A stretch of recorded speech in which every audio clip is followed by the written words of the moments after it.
கமல், ரஜினிகாந்த், விஜயகாந்த், ராமராஜன், முரளி, மோகன் எல்லாருக்கும் ஒரே டைமில் மியூசிக் போட்டு கொடுக்குறாரு. பட் எல்லாருக்கும் ஒரே மாதிரி தான் பண்ணுறேன் சார். அது உண்மையிலே கமல்ஹாசனுக்கு மட்டும் கொஞ்சம் எக்ஸ்ட்ரா, அது ஆல்ரெடி சொல்லியிருக்கேன். நான் கொஞ்சம் சிஎம் முன்னாலேயே அதை நான் பதிவு பண்ணுறேன். கமலுக்கு தான் அவர் கொஞ்சம் ரொம்ப ஜாஸ்தி. இது ஒன்றும் இல்லைங்க.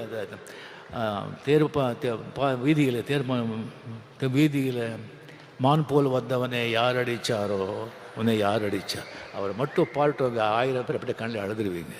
ஒவ்வொரு பாட்டும் அந்த மாதிரி ஒரு பாட்டு. சரி, அந்த மாதிரி இளையராஜா அந்த மாதிரி ஒரு கொடிக்கட்டி பிறந்தார். பட் ஒன்றுங்க, ஆக்சுவலி எப்போவுமே சக்ஸஸே வந்துட்டு இருந்தால் அந்த சக்ஸஸோட அருமை தெரியாது. அப்பப்போ ஃபெயிலியர் வரணும். ஃபெயிலியர் வந்தால் தான் சக்ஸஸோட அருமை தெரியும்.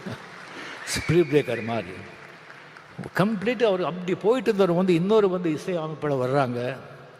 வந்த உடனே எல்லாரும் அந்த பக்கம் சாயிறாங்க. அவருக்கு போய்ட்டு கோடி கோடியாக சம்பாதிச்ச ப்ரொடியூசர்ஸ், டைரக்டர்ஸ், திஸ்திங் அவங்க எல்லாம் போகிறாங்க. ஆர்டிஸ்ட்டும் போகிறாங்க, இன்க்ளூடிங் ரஜினிகாந்த். பட் அவரை பற்றி அவர் எந்த கவலையும் படுறாங்க. டிஎன் நகர்லேருந்து பிரசாத் ஸ்டூடியோக்கு ஒரு வண்டி 6 மணிக்கு எப்போ அப்படியே போயிட்டே இருந்தது. அந்த ஹார்மோனியம் வாசிச்சுட்டே இருந்தது, ரெக்கார்டிங் நடந்துக்கிட்டே இருந்தது.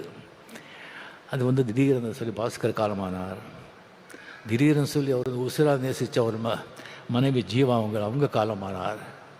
அதுக்கப்புறம் பவதாரணி, ஒரே டாக்டர்னால் அவ்வளோ பிரியம்.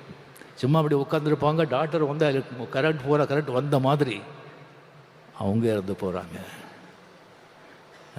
அந்த 6 மணி வாசிட்டே இருக்கும். 6:30 மணிக்கு அந்த வண்டி போயிட்டே இருக்கும் பிரசாத் ஸ்டூடியோக்கு. எந்த ஸ்தலமும் இல்லை, எந்த இதுவும் இல்லை. கம்ப்ளீட்லி அவருடைய உலகமே வேறு. இங்கே நம்ம உலகத்தில் அவர் இல்லை, இசை உலகத்தில் அவர் இருக்கார். அப்பப்போ இங்கே வந்துட்டு போகிறார், அவ்வளோதான்.